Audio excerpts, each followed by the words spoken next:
साथियों, भगवान श्री राम वो पुस्तक हैं जिसके एक एक पृष्ठ पे मर्यादा की कथा लिखी हुई है। और हमारी माँ जानकी, हमारी माँ सीता वो अलकनंदा हैं जिसकी बूंद बूंद में प्रेम की धारा भरी हुई है, प्रेम छलक रहा है जिससे। हम जब आज रिश्तों की ओर पलट के देखते हैं और बहुत सारी बातें हम सुनते हैं कि शायद रिश्ते असफल होते जा रहे हैं। अगर आप डेटा देखें तो हमें रोज डेटा में दिखता है कि जितने ब्रेकअप्स और जितने डिवोर्स, जितने संबंध विच्छेद अब हो रहे हैं, पहले कभी नहीं हुए थे। मैं सोचता हूं क्या रीजन है, क्यों ऐसा हो रहा है। तो मैं एक बात समझ पाता हूं कि शायद सबकी जड़ में यह है कि हमारे विश्वास के धागे कमजोर हो गए हैं। हमने ट्रस्ट करना छोड़ दिया है। हम विश्वास करने के पहले तर्क ढूंढते हैं कि विश्वास करना चाहिए, नहीं करना चाहिए, कितना करना चाहिए।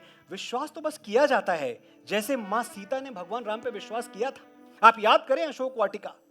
अशोक वाटिका में जब मां सीता एक वृक्ष के नीचे बैठी हुई हैं और यंत्रणाएं सह रही हैं, यातनाएं सह रही हैं रावण की दी हुई, और रावण रोज उनसे आके कह रहा है कि सीता, इस यंत्रणा भरे जीवन से तुम्हें कोई बचा नहीं सकता, तुम्हें कोई मुक्त नहीं करवा सकता। एक ही तरीका है, लंका की पटरानी बन जाओ और चलो, वो महल तुम्हारे हैं, वो दो महल तुम्हारे हैं, सोने की लंका तुम्हारी है। कहां ये कष्ट सह रही हो, कहां ये यातनाएं सह रही हो, भूल जाओ राम को। और सीता तड़प के कहती थी, तुम तो ऐसे कह रहे हो जैसे मेरे बस में है। भूल जाओ राम को कि तुम तो ऐसे कह रहे हो जैसे मेरे बस में है। मैं उसे कैसे भुला दूं जो मेरी नस नस में है।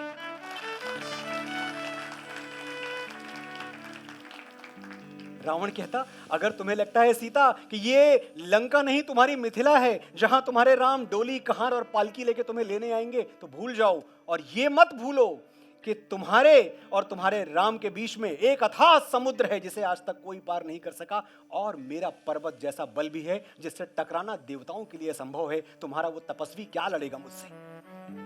मां सीता जानती थी कि रावण कुछ असत्य नहीं कह रहा है, लेकिन विश्वास, मैं विश्वास की बात कह रहा हूं, ये वो समय था जब तक हनुमान जी मुद्रिका लेके भी नहीं आए थे। तो कंप्लीट कम्युनिकेशन गैप था। ये पता नहीं था कि राम आएंगे कि नहीं आएंगे, कोई सूचना नहीं थी, कोई खबर नहीं थी। लेकिन तब भी मां सीता ने रावण की आंखों में आंखें डाल के कह दिया था, पर्वत झुक जाएंगे रावण, समुद्र सूख जाएंगे, प्रतीक्षा कर, मेरे राम मुझे लेने आएंगे। और ये सच है कि मेरे राम अद्भुत हैं, मेरे राम अलौकिक हैं, मेरे राम अविस्मरणीय हैं। ये विश्वास देखें आप मां सीता का। बैठी रही अशोक वाटिका में और मन ही मन उलाहना देती रही, शिकायत करती रही भगवान श्री राम से। ये प्रेम का संबंध है, मेरे आपके लिए भगवान है, मां सीता के लिए पति थे। और पति से रार का रिश्ता होता है, झगड़े का रिश्ता होता है, उलाहने का रिश्ता होता है। तो मां सीता मन ही मन शिकायत करती रही राम से, कहती रही उनसे कि राम पिया तुम्हें सिया बुलाए, बिरहा का दुख सहा न जाए। राम पिया तुम्हें सिया बुलाए, बिरहा का दुख सहा न जाए। जिन रातों में चांद निहारा, उन रातों की तुम्हें कसम है। जिन रातों में चांद निहारा, उन रातों की तुम्हें कसम है। और न बहने दो ये नैना, बरसातों की तुम्हें कसम है।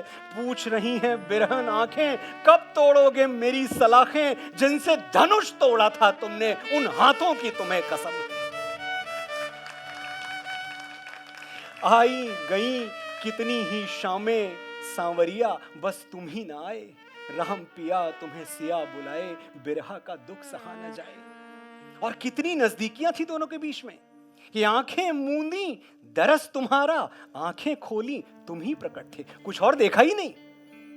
आंखें मूंदी दरस तुम्हारा, आंखें खोली तुम ही प्रकट थे। धागे भर की दूरी नहीं थी, हम दोनों तो इतना निकट थे। मेरी सूरत देखे बिना जो पल दो पल भी तुमको बीते, व्याकुल होके तुम कहते थे, सीते सीते कहाँ हो सीते। कैसे दिलासा दूं मैं मन को, कौन सी भाषा मैं समझाऊं। लक्ष्मण रेखा लांघ गई थी, विधि की रेखा लांघ न पाऊं।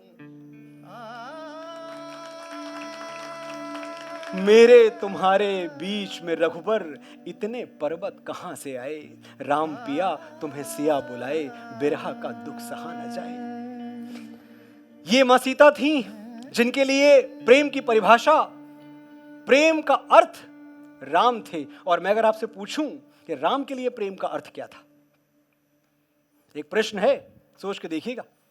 ऐसा नहीं है कि मां सीता से वो प्रेम नहीं करते थे, प्राणों से बढ़ के प्रेम करते थे। वरना कौन था जो दुनिया के सबसे बड़े असुर से भालू और बंदरों की सेना ले जाके लड़ जाता, टकरा जाता? कौन था ऐसा?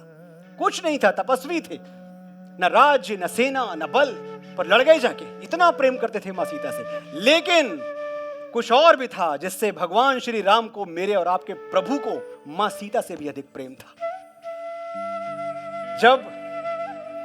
जब लंका विजय हो गई, रावण का अंत हो गया, लक्ष्मण कहते हैं भगवान श्री राम से कि देखिए ये लंका का सिंहासन है, खाली पड़ा हुआ है, और लंका हमने अपने बाहुबल से जीती है भैया, इस सिंहासन पे आपका अधिकार है। हमें यह भी नहीं पता कि जब हम यहां से लौट के जाएंगे तो अयोध्या का सिंहासन हमको मिलेगा कि नहीं मिलेगा। लंका आपकी है और लंका को आपसे अच्छा राजा कहां मिलेगा। भगवान कहते हैं अपि स्वर्णमयी लंका न मे लक्ष्मण रोचते। समझाऊंगा इसका अर्थ आपको कि अपि स्वर्णमयी लंका न मे लक्ष्मण रोचते। हे लक्ष्मण, ये सोने की लंका मेरे मन को जच नहीं रही है, मुझे रुचिकर नहीं लग रही है, मुझे भा नहीं रही है। अपि स्वर्णमयी लंका न मे लक्ष्मण रोचते, जननी जन्म भूमिश्च स्वर्गादपि गरीयसी। जननी और जन्मभूमि, मां और मातृभूमि से बढ़कर इस दुनिया में कुछ नहीं है।